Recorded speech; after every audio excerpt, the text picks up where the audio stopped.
France Maghreb 2. Allez, merci de nous rejoindre sur France Maghreb 2. Ravi de vous retrouver évidemment pour une nouvelle édition de l'émission Parler juridique sur France Maghreb 2 en direct avec vous.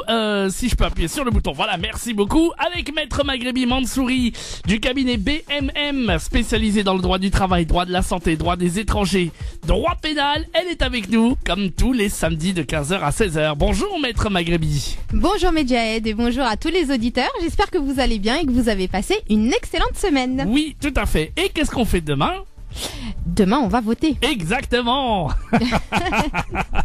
Bien sûr, et d'ailleurs, j'appelle vraiment tous les auditeurs à aller voter, c'est extrêmement important. Tout à fait, tout à fait. Maître Maghrebi, ravi de vous accueillir justement.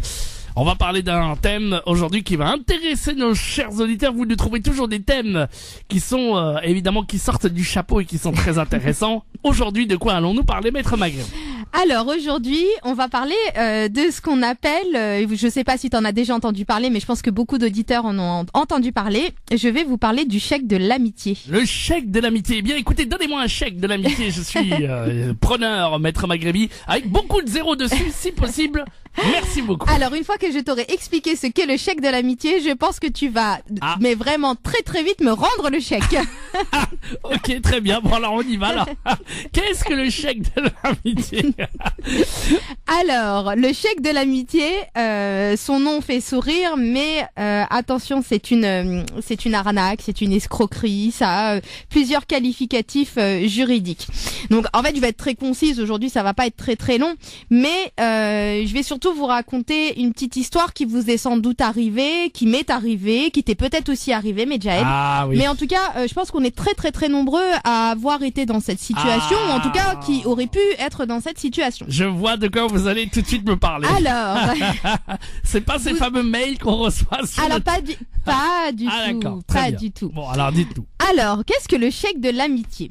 Alors, vous avez autour de vous sans doute des amis ou d'amis qui sont commerçants ou qui ont des comptes à la banque qui vont avoir un livret A et pas de compte courant à la banque ou autre.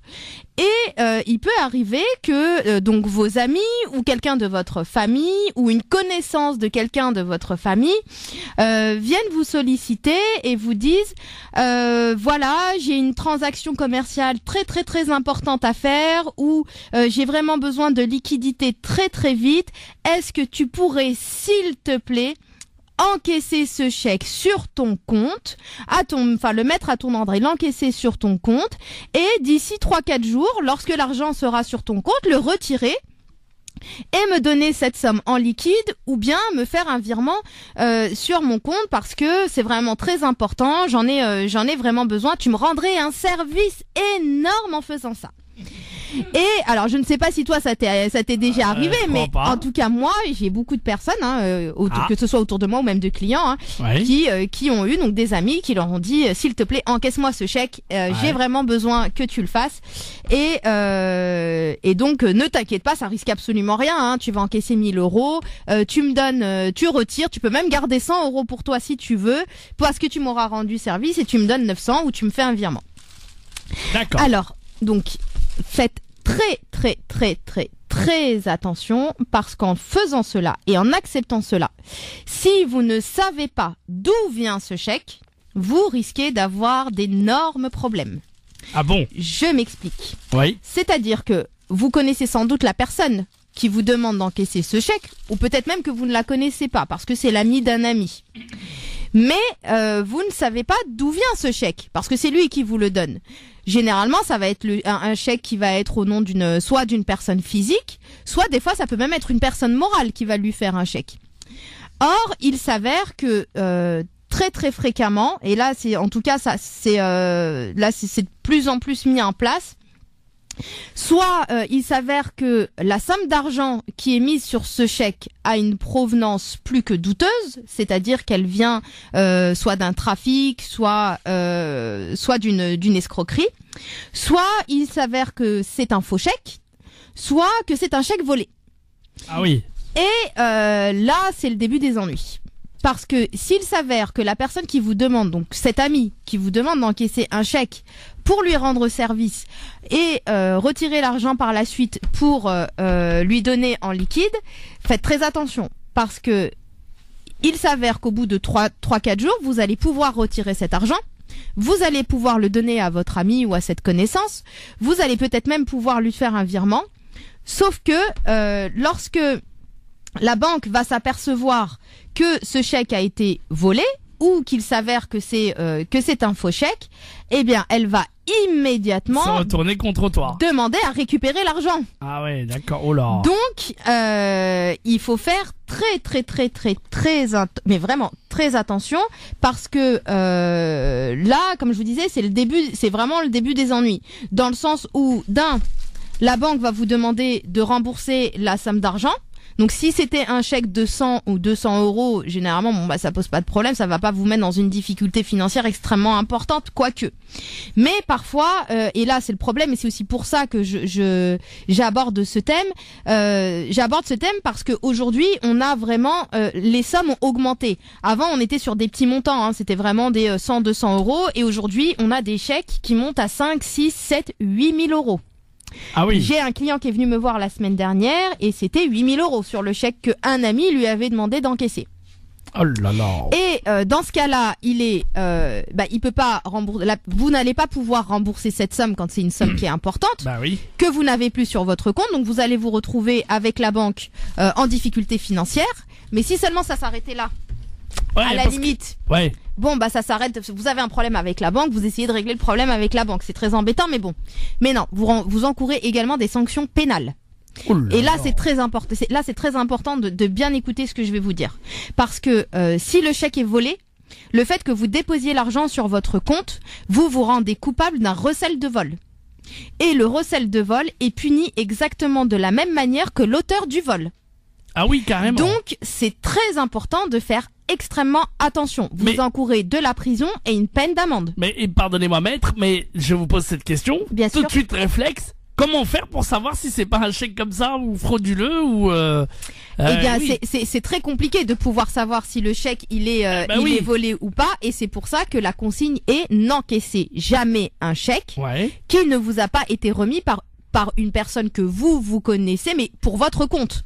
Parce que si un tiers vous demande d'encaisser un chèque et de retirer immédiatement l'argent, Là, il y a une arnaque quelque il y a part. quelque chose derrière, donc faites très attention. Souvent, on vous prend par les sentiments et on vous dit s'il te plaît, rends-moi service. J'ai besoin. Moi, j'ai qu'un livret A, ça va mettre 2 semaines à être encaissé, alors que toi, sur un compte normal, ça va être 3-4 jours. Faites très attention parce que c'est ça l'arnaque qui est en train de se faire en ce moment. Mais qu'est-ce qui se passe? C'est-à-dire qu'on vient voir des gens comme ça au hasard et on leur dit ça ou avec le chèque ou comment ça se passe? Non, pas du tout. C'est que souvent, ça va être des gens de votre entourage. Ah oui, d'accord. Ouais. C'est ce qu'on appelle une escroquerie, c'est que vraiment vous vous faites escroquer par une personne de votre entourage. Soit des fois, là pour moi en tout cas, le dossier que j'ai eu la semaine dernière, c'était un ami très très proche qui avait volé un chèque et qui lui avait demandé de l'encaisser, pensant qu'il ne risquerait rien une fois que sa bonne foi serait établie. Mais c'est pas très sympa de le mettre dans cette situation parce que le pauvre, c'est quand même la machine judiciaire qui se met en route. Donc on peut, voilà, tant que vous ne savez pas. Vous n'avez pas la certitude de la provenance du chèque, surtout n'encaissez pas d'argent et à la limite, même si vous encaissez l'argent, respectez bien le délai parce que la banque, elle a 1 mois pour pouvoir récupérer les sommes qu'elle a mis sur votre compte s'il s'avère qu'en réalité la somme n'était pas disponible sur le compte de l'émetteur du chèque. Ouais. Et dans ce cas-là, c'est à ce moment-là en fait que vous avez l'argent sur votre compte au bout de 3 jours, mais la banque elle a 1 mois pour les récupérer. Donc faut faire très attention. Après donc une fois qu'on sait qu'il y a ces problèmes-là, le but c'est déjà de vous mettre en garde et de vous dire attention, n'encaissez pas un chèque. Mais si jamais vous le faites, quels sont vos moyens de défense? Sachez que la banque a l'obligation de vous informer qu'elle a un délai déterminé pour pouvoir récupérer les sommes qu'elle a mis sur votre compte. Donc si jamais vous n'avez pas cette information de la part de votre banque, sachez que vous pouvez engager la responsabilité de la banque. De la banque, d'accord. Donc premier moyen de défense, si jamais vous avez retiré l'argent et que la banque vous demande de les rendre et que vous ne les avez pas sur votre compte, quid vous a-t-elle informé de la possibilité qu'elle avait de réclamer l'argent sous 30 jours? Si elle ne vous a pas informé, dans ce cas-là, vous pouvez engager sa responsabilité. Ça vous permettra de vous protéger un petit peu. Bien. Deuxième chose, c'est que si jamais vous avez un appel du commissariat qui vous convoque et qui commence à vous poser des questions, surtout dites toute la vérité. Ne mentez pas. N'essayez de protéger personne. Vous dites la vérité parce que du coup, la banque, le commissariat va comprendre que vous vous êtes fait manipuler et que vous avez tout simplement fait l'objet de cette escroquerie qui est mise en place en ce moment. Et chose extrêmement importante, c'est que si jamais donc vous êtes convoqué par la police et qu'on vous demande est-ce que vous saviez que ce chèque était volé et est-ce que vous saviez que la personne n'avait pas d'argent sur son compte ou est-ce que vous saviez quoi que ce soit par rapport à ça, surtout vous ne saviez rien, vous n'étiez au courant de rien, vous dites simplement la vérité, à savoir que vous avez voulu rendre service à un ami ou à l'ami d'un ami et que si jamais vous aviez su tout ça, jamais, mais au grand Dieu, jamais vous n'auriez pris le risque et vous n'auriez déposé le chèque sur votre compte. Mais pourquoi on l'appelle le chèque de l'amitié? Ah oui, d'accord, parce que c'est un ami qui demande, c'est ça? Exactement, parce que c'est souvent un proche qui demande à ce que le chèque soit encaissé.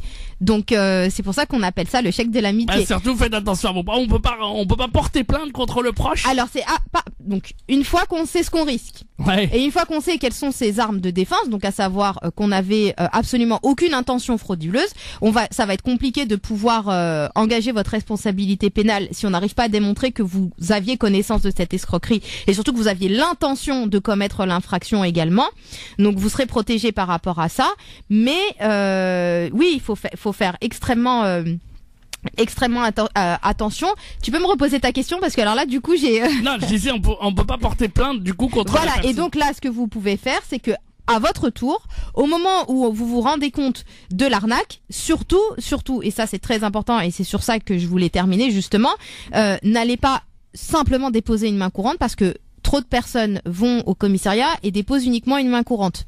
Non, vous allez déposer plainte. Et vous allez déposer plainte pour escroquerie parce que c'est une escroquerie. Donc faites vraiment très très très attention. Vous ne déposez pas une main courante, vous déposez une plainte pour escroquerie contre la personne qui vous a remis le chèque, vous expliquez exactement ce qui s'est passé et vous essayez de vous rapprocher. Donc il y a une association qui a été mise en place justement pour ce genre qui gère ce genre de problème.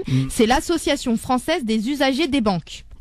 Et c'est surtout cette association-là qui est en train d'essayer de vraiment de réveiller les consciences et de dire attention là, il y a de plus en plus d'arnaques parce que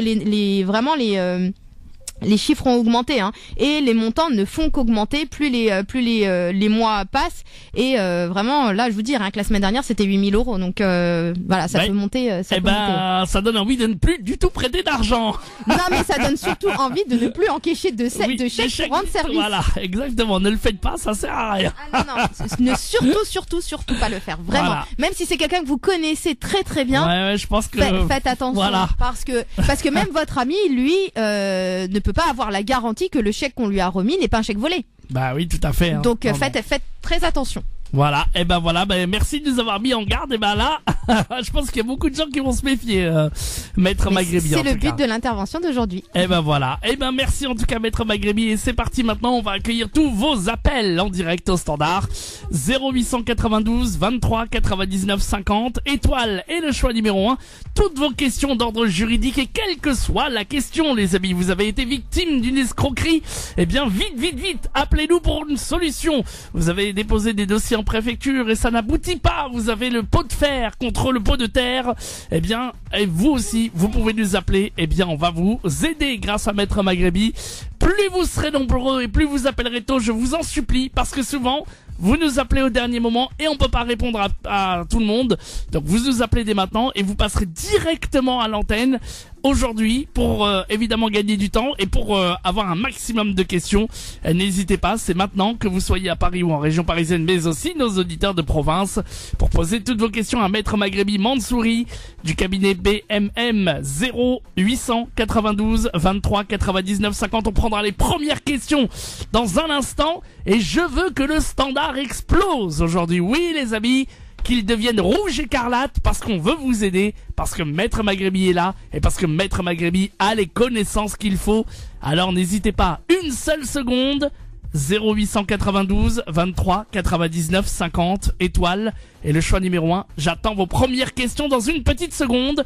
0892 23 99 50. France Maghreb 2, France Maghreb 2, sur 99.5 FM, sur 99.5 FM, à Paris et toute sa région. Allez, merci de nous rejoindre sur France Maghreb 2 avec Maître Maghrébi Mansouri qui est avec nous évidemment pour l'émission Parler juridique.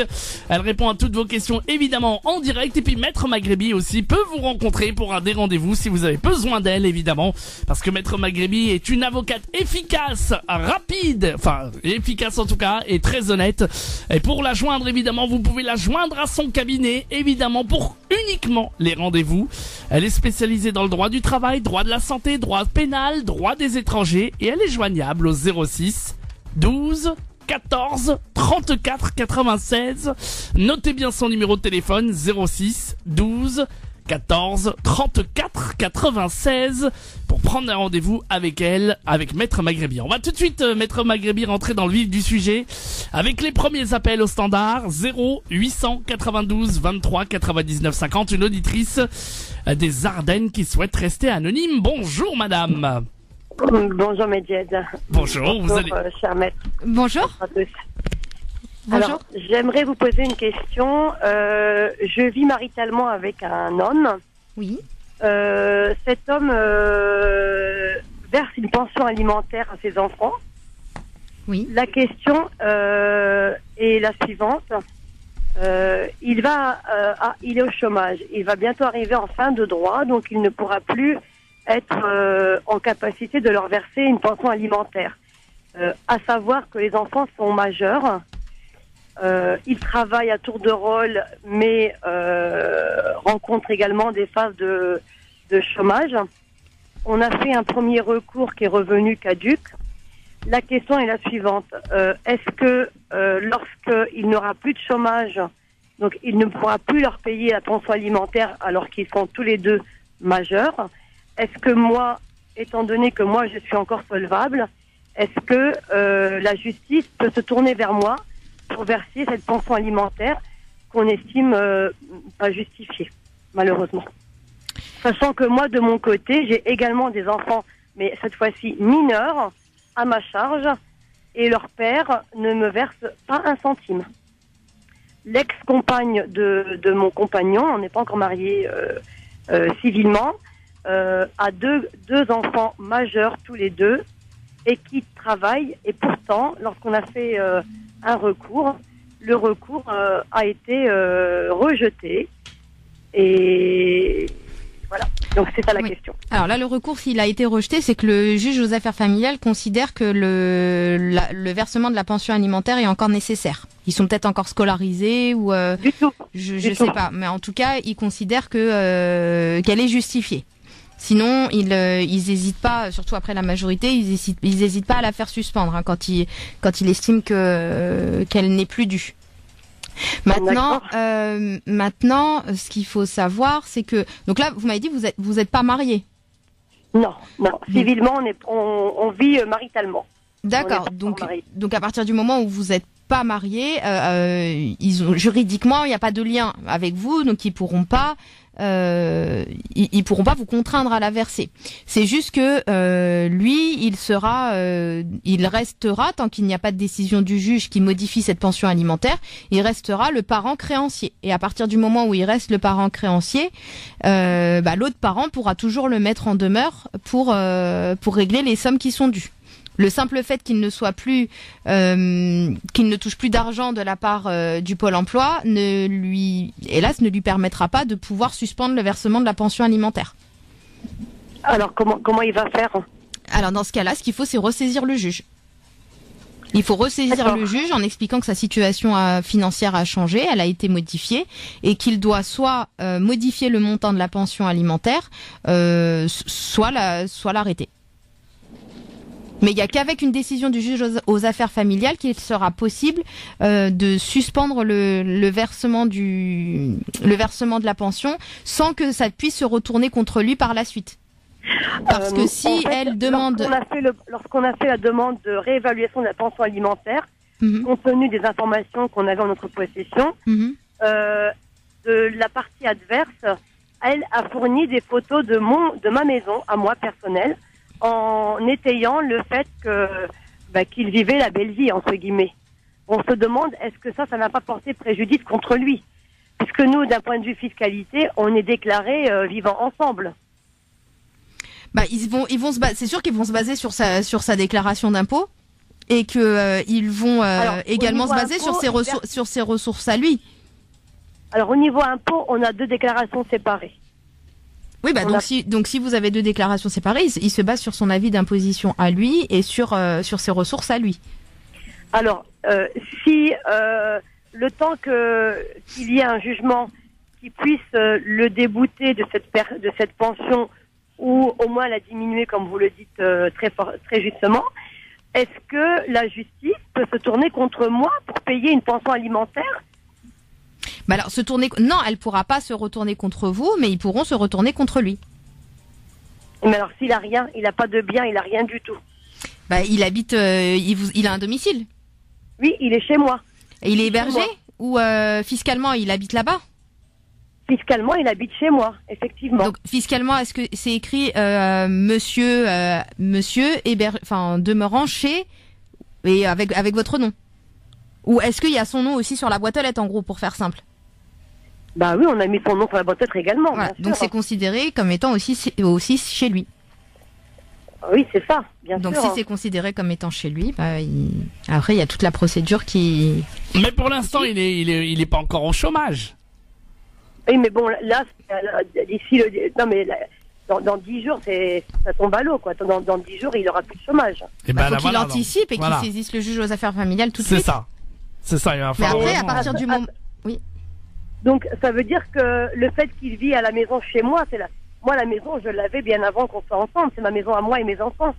Mais c'est pas... En fait, il y aura pas de problème par rapport à la maison, mais par rapport aux biens meubles qui garnissent la maison. Ben, c'est à moi. Ben, Tout est à moi. Bah ça, faudra le prouver. Après, ça sera à vous de prouver que ce qui garnit la maison relève de votre propriété, que c'est votre propriété. Mais à mon avis, ils vont pas aller lui demander, ils vont pas se retourner contre. Non, mais Au niveau de la pension alimentaire, ça peut aller très très loin. Il suffit qu'elle ait un titre Bien exécutoire et après, les huissiers, ils viennent, ils saisissent. Hein. Ah oui. Exactement. C'est, Qu'est-ce que je dois faire pour me protéger? Bah, c'est pour ça. Bah, Alors, la faites-le, seule solution, c'est C'est de de ressaisir le juge aux affaires familiales. Exactement. Et c'est de ce lui que- dire attention, voilà, il y a une urgence. Dans 10 jours, il a plus de ressources, il aura plus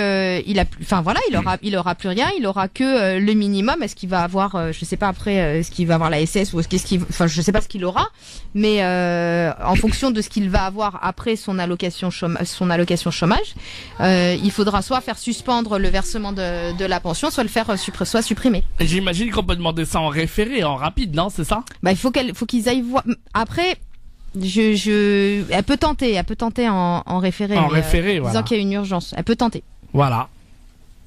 Mais ce qui est que certain, là, c'est que ça se fera devant le juge aux affaires familiales. Il n'y a que lui qui peut.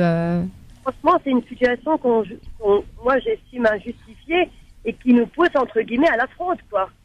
Bah là, après, moi, je peux pas rentrer dans les détails, à savoir que c'est justifié ou pas. Moi, la seule chose que je peux vous dire, c'est qu'à partir du moment où le juge aux affaires familiales considère qu'il doit continuer à verser le paiement de la pension alimentaire, c'est que lui considère qu'elle est justifiée.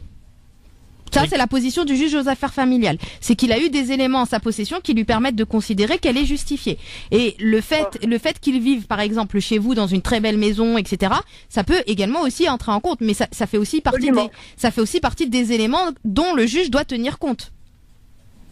Les textes sont faits comme ça. C'est le système aussi, c'est le système juridique qui est fait de façon à ce que lorsqu'on fixe le montant de la pension alimentaire, c'est sûr que lorsque la personne est, par exemple, elle est hébergée, qu'elle n'a pas de loyer à payer, qu'elle n'a pas de charge, forcément, elle va pas payer le même montant que si elle a, je sais pas, je vais donner un exemple, mais qu'elle a 1000 € de loyer, un crédit, 3 enfants à charge, une femme, etc. Vous voyez, c'est le juge, il tient compte de tous ces éléments.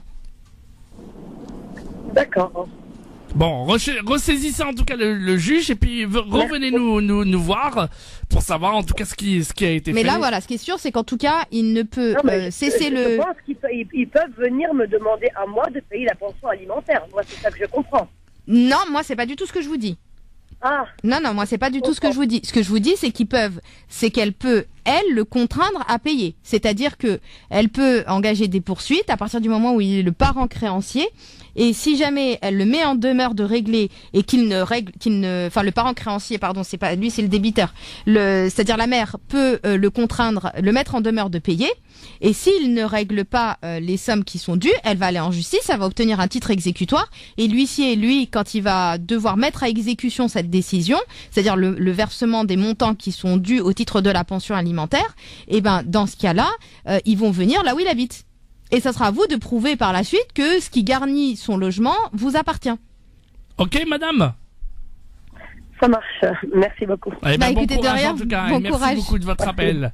À bientôt. C'est pas toujours évident tout ça, hein, ces histoires de divorce et tout ça. Hein, c'est Ouais. pas toujours évident. Alors, encore une fois, voilà. Donc soyons vigilants et essayons, voilà, dans la mesure de possible, d'aller à l'amiable. C'est mieux. C'est bien, tu as bien retenu, mais j'ai toujours à l'amiable. Toujours à l'amiable, c'est le mieux. Allez, 0892 23 99 50 étoile et le choix numéro 1. Vous venez nous rejoindre et vous passez votre petit coup de fil à la radio et surtout vous parlez à Maître Maghrébi pour toute question. 0892 23 99 50 étoile et le choix numéro 1. Quelle que soit votre question, eh bien oui, vous nous appelez et vous passez à l'antenne. On va marquer une pause, comme ça on sera tranquille et puis on continuera à accueillir vos appels évidemment dès maintenant si vous le souhaitez, quelle que soit la question, je vous rappelle. Et puis je vous rappelle que Maître Maghrébi est joignable évidemment à son cabinet si vous souhaitez évidemment prendre un rendez-vous avec elle. Vous pouvez la joindre au 06 12 14 34 96. Je répète, 06 12 14 34 96. C'est uniquement pour les rendez-vous. Alors n'hésitez pas en tout cas. Et puis pour poser vos questions dès maintenant à Maître Maghrébi, eh bien vous nous appelez 0892 23 99 50 étoile et le choix numéro 1. On revient juste après ça. Et puis on prendra toutes vos questions en direct. 0892 23 99 50. France Maghreb 2, France Maghreb 2. Et nous sommes de retour sur France Maghreb 2 avec Maître Maghrébi Mansouri évidemment qui répond à toutes vos questions d'ordre juridique au 0892 23 99 50 étoile et le choix numéro 1. Vous pouvez nous appeler de partout. Et si comme cette auditrice qui nous a appelé tout à l'heure vous voulez rester anonyme, il n'y a pas de problème. Vous nous envoyez tout simplement, vous nous appelez et vous dites que vous voulez rester anonyme. Et puis on attend aussi tous nos auditeurs de province, hein, que vous soyez à Clermont, Dijon, Reims, Amiens, Le Havre, Orléans, du côté de Metz, du côté de Marseille, eh bien vous nous passez un petit coup de fil et vous serez en direct à la radio pour poser vos questions à Maître Maghrébi Mansouri du cabinet BMM rattaché au barreau de Paris. 0892 23 99 50 étoile et le choix numéro 1. On va tout de suite prendre un nouvel appel. Maître Maghrébi, vous êtes, vous pouvez on prend maintenant ou Oui, il y a pas de problème. Allez, on va prendre tout de suite un nouvel appel au standard. Allô, bonjour. Allô, oui, bonjour. Bonjour monsieur, bienvenue au 0892. Bonjour, maître. Voilà, Maître Maghrébi, quel est votre prénom? Voilà. J'ai des questions à poser à maître. Ah, allez-y. Alors, j'aimerais bien savoir, je suis là depuis 2013 sur le territoire français et bientôt je vais déposer le dossier pour est-ce que j'ai le droit de 10 ans ou pas encore. Je suis là depuis 2013. Je suis marié avec une Française. Alors, et donc vous avez un titre de séjour d'1 an, c'est ça? Oui, d'un an. D'accord, titre de séjour donc d'1 an et Vous avez pas de titre de séjour, vous avez dit. s'il a dit qu'il avait un titre de Ah bon séjour d'1 an et si je comprends bien sa question, c'est il veut savoir s'il peut bénéficier de la carte de 10 ans, c'est ça? 10 ans, voilà. J'ai pour l'instant temporaire. Chaque année, ils m'ont donné le Oui, titre c'est de séjour le temporaire. titre Voilà. de séjour, oui, vie privée et familiale, c'est ça, conjoint de français. C'est ça. Oui, c'est ça. D'accord.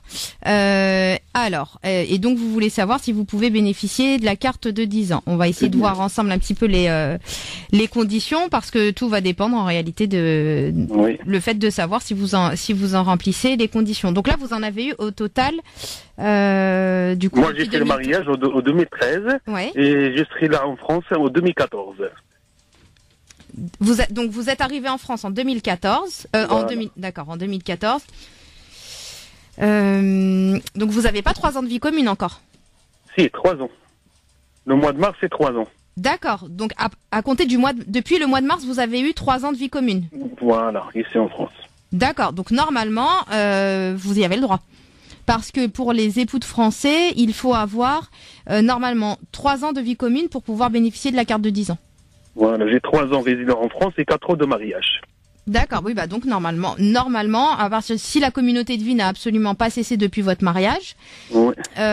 Et qu'elle a toujours eu la nationalité française depuis le début et qu'elle l'a toujours aujourd'hui, Oui.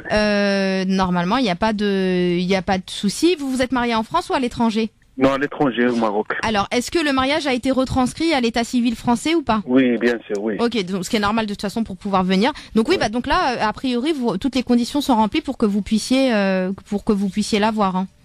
Est-ce que je demande le temps que je vais aller prendre mon dossier, est-ce que je peux demander, est-ce que j'ai le droit de 10 ans ou automatiquement ça? Alors non, vous pouvez vous la demander. Vous dites que vous voulez. Il n'y a pas de caractère automatique. Oui. Il faut la demander parce que là, si vous faites une demande de renouvellement de votre carte, c'est possible qu'ils vous donnent encore un titre de séjour d'1 an, mais autant le demander. On ne sait jamais. Après, ça dépend des préfectures, ça dépend. Puis là, en plus, avec les élections et le changement de gouvernement, il y a beaucoup de choses qui sont en train de changer. Donc, demandez-la.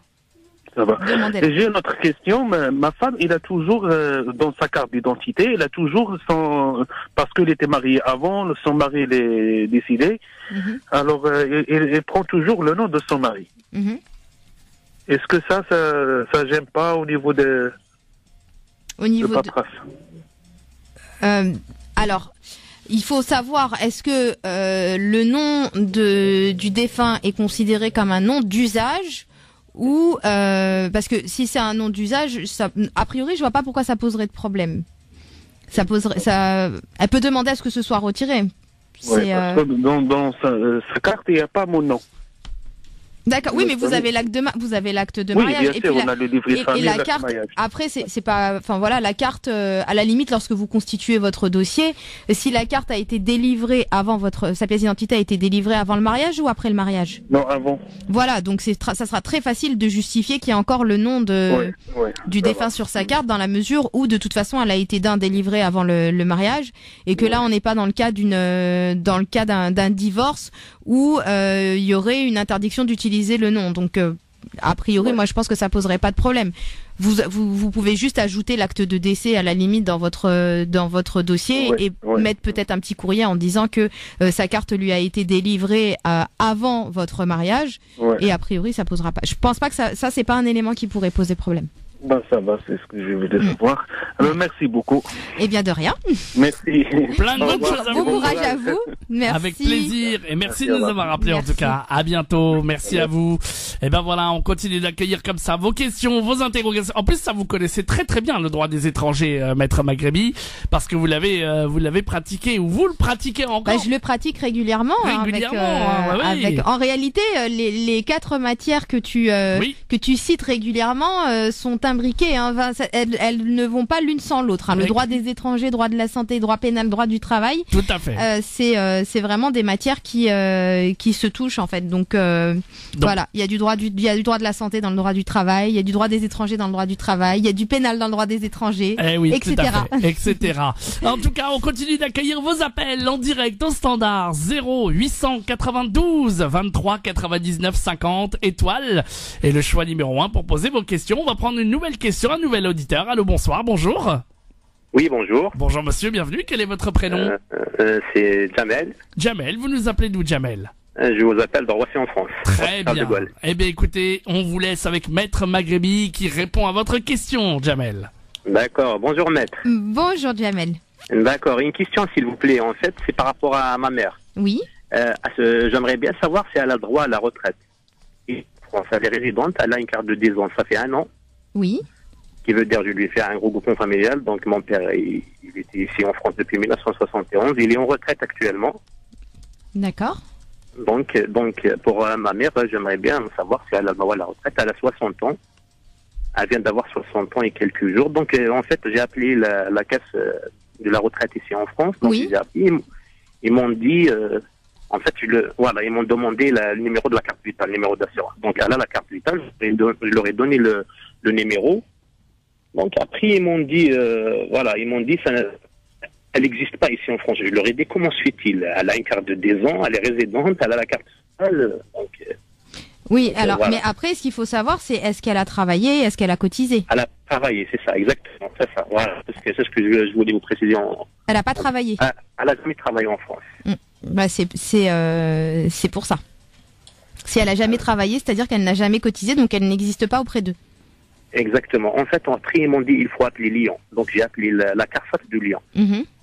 Donc, ils m'ont dit, il faut envoyer un dossier, qui veut dire, genre, à résider ici en France. Je leur ai envoyé un UDF, avis d'imposition, ça fait longtemps qu'elle est dans l'avis d'imposition à mon père.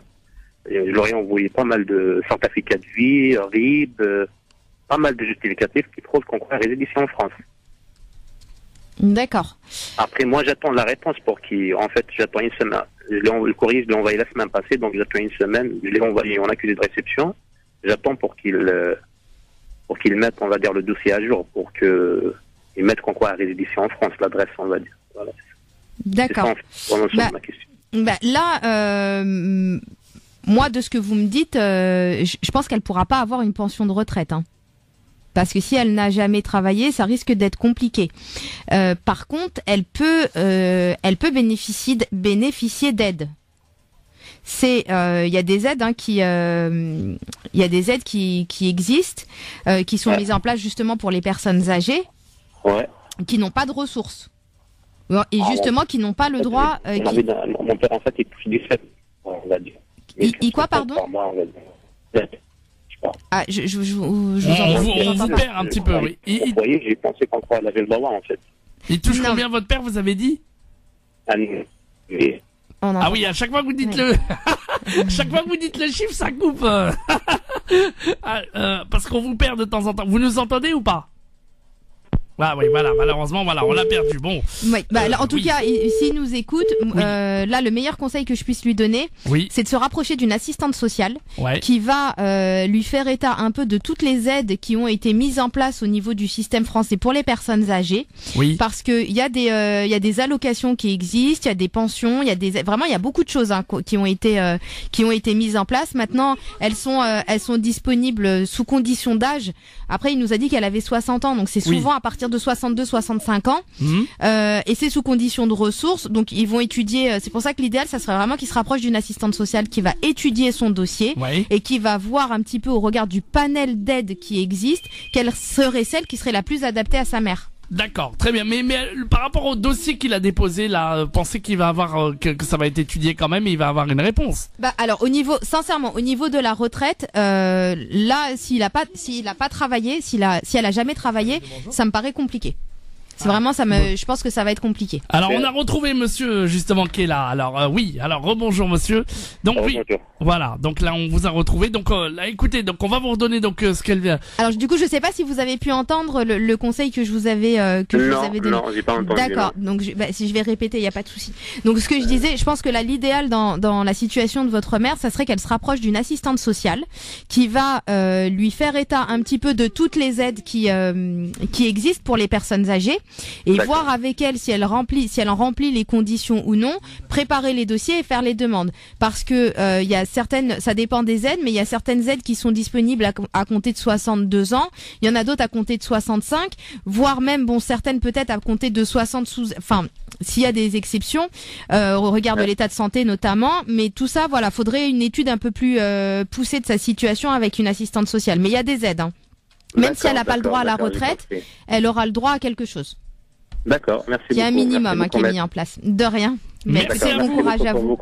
À bientôt. Également, merci. À bientôt. Merci, au revoir. 0892 23 99 50 étoile et le choix numéro 1 pour arriver au standard.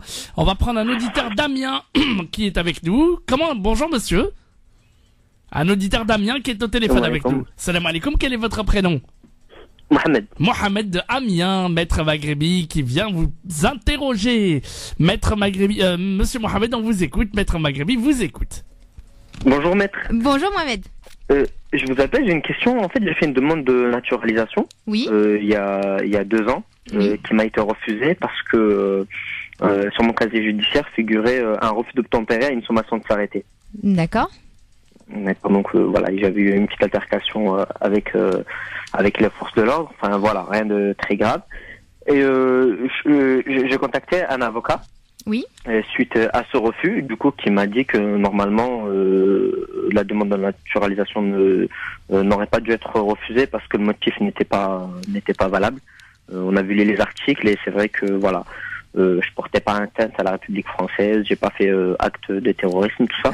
Donc normalement il y avait pas de souci. Donc après, je crois il aurait fallu que j'attende 18 mois pour renouveler la demande. Les 18 mois sont passés et ma question est la suivante. Est-ce que quand je vais reformuler la demande, est-ce que c'est possible que la naturalisation me soit refusée au même titre que la première fois?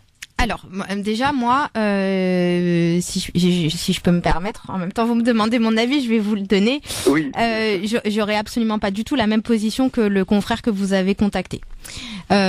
Pourquoi? Parce que déjà, ma question, c'est est-ce que c'était une mention qui figurait sur votre casier judiciaire ou dans le fichier? Ce qui est pas la même chose. Vous étiez sur un fichier TAJ ou sur c'était un fichier. Donc c'était pas une condamnation.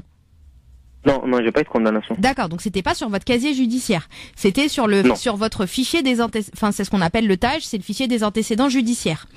Et voilà, parce que j'ai juste eu une suspension de permis en fait, c'est tout. D'accord, ouais. Alors j'ai pas eu de peine d'emprisonnement. Alors, ce qu'il faut savoir, c'est que c'est sûr qu'au regard du panel d'infractions pénales qui existe, c'est pas très grave ce qui vous est arrivé, mais au regard du système judiciaire français, vous êtes fiché. Et donc, à partir du moment où vous êtes fiché, votre fichier n'est pas vierge. Et à partir du moment où il n'est pas vierge, ils sont en droit de vous refuser la naturalisation. D'accord, même pour un petit truc comme ça, quoi. Bah, surtout un refus d'obtempérer. Et surtout au regard du contexte de ces 5 dernières années. Et encore plus aujourd'hui, si vous déposez un dossier de demande de naturalisation aujourd'hui, avec un refus d'obtempérer à l'égard des forces de l'ordre, sincèrement, c'est pas un ajournement que vous aurez, ce sera un refus sec. Alors, quel conseil on pourrait lui donner ? Donc là, la meilleure solution pour vous, ce serait d'abord de saisir le procureur, de faire une demande d'effacement de votre TAJ. Et une fois que vous avez l'effacement de votre fichier, c'est à ce moment-là que vous pourrez refaire une demande de naturalisation. Ah, ça c'est pas bête, ça, oui. Mais si vous faites une demande aujourd'hui, je pense à 80% qu'elle sera refusée.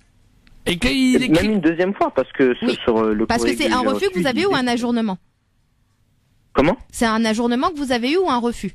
Oui, voilà, un ajournement pour 18 mois en fait. Donc il me disait que là j'ai plus le papier sous les yeux puis ça date, mais en gros dessus c'est ce qui était mentionné, donc le motif du refus, et c'était indiqué que je pourrais refaire une nouvelle demande après 18 mois en fait. D'accord, donc c'est un ajournement, c'est pas la même chose. Oui, c'est un ajournement. D'accord, parce qu'un refus, c'est pas voilà, le rejet complet de la demande. Un ajournement parce que toutes les autres conditions étaient réunies en fait. Il y avait tout, et même quand j'ai eu l'entretien, donc en fait on passe un entretien une fois qu'on a déposé le dossier, tout ça. Et bon, la dame n'avait pas, ne connaissait pas ce petit détail en fait qui s'est passé entre deux. En plus, c'est vraiment là où j'ai pas eu de bol en fait. Oui. L'altercation s'est passée entre mon entretien et normalement la délivrance. Oh, et mince. Normalement il y avait pas de souci. Il faut se tenir tranquille, monsieur. Ouais. Après, c'est un contexte particulier. Je suis vraiment pas un voyou de la route. Non, mais voilà, c'était. On plaisante évidemment. Non, et puis après, moi, je suis bien placée pour savoir que la qualification du refus d'obtempérer, elle est assez facile en ce moment. Ouais, c'est ça. Elle est assez facile. Bon, alors concrètement, en fait, je m'étais fait contrôler 3 fois dans la journée. La 4e fois, j'en ai eu rien. Oui, c'est ça. C'est compréhensible quelque part. Alors, maître, est-ce qu'il peut encore avoir un refus ou pas? Alors, comme il a eu un ajournement. C'est un ajournement, est-ce que je suis obligé de passer par le procureur, ou vous pensez pas que ça peut passer directement Moi, sincèrement, j'assurerai mes arrières et je demanderai l'effacement du TAJ. Et ça se fait, ça se fait assez facilement. Oui. Personnellement, je le fais régulièrement pour beaucoup de clients, et au moins quand ils déposent leur dossier par la suite, ils sont tranquilles, parce que ça peut vous poser des problèmes, parce que ce fichier-là, tant que vous en demandez pas l'effacement, ça va rester. Et demain, si vous, je sais pas si vous avez l'intention d'exercer dans la fonction publique ou dans la sécurité ou autre, ce fichier est consulté très très régulièrement par les employeurs. Et au moindre, à la moindre mention, il y a des refus. Donc déjà, de toute façon, pour assurer vos arrières, c'est mieux d'avoir un effacement. Ok, Mohamed. Et pour la D'accord. naturalisation, voilà. Après, c'est à vous de. Moi, je peux pas vous garantir qu'il y aura pas un nouveau refus ou un nouvel ajournement. D'accord. Je peux pas vous le garantir, surtout au regard du contexte actuel. Merci beaucoup, Oui, Mohamed. Voilà. je me dis. Est-ce que je peux juste... on n'a pas le temps. Est-ce que vous avez une ligne ou un site internet sur lequel on peut trouver votre numéro de téléphone? Oui, bien sûr. Oui, il y a pas de problème. Il y a tout sur. Sur Donc c'est Internet. cabinet d'avocats BMM, cabinet d'avocats BMM, et je vous donne évidemment le numéro aussi, 06 12 14 34 96. D'accord?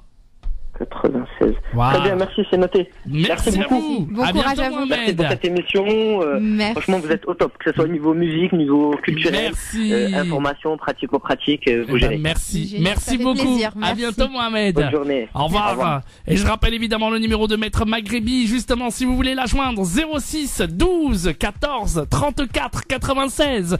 Une avocate efficace, sensationnelle et surtout qui fera tout pour vous aider dans votre dossier et honnête. Et ça, c'est très important. 06 12 14 34 96. Maître Maghrébi, on vous laisse conclure cette émission d'aujourd'hui, évidemment. Merci Medjed, merci à tous les auditeurs, merci pour votre soutien, merci pour tous vos appels. Cette émission c'est la vôtre, on l'a mise en place pour vous, donc vraiment on est ravis qu'elle vous serve et qu'elle vous rende service. Et puis je vous souhaite à tous une excellente semaine. Je compte sur vous pour aller voter demain, Oui. quel que soit votre candidat, allez voter demain, vraiment fait. c'est très important. Et puis comme je vous dis à chaque fois, et je compte vraiment sur vous par rapport à cela, vous avez des droits, donc s'il vous plaît, faites-les respecter. France Maghreb 2, France Maghreb 2.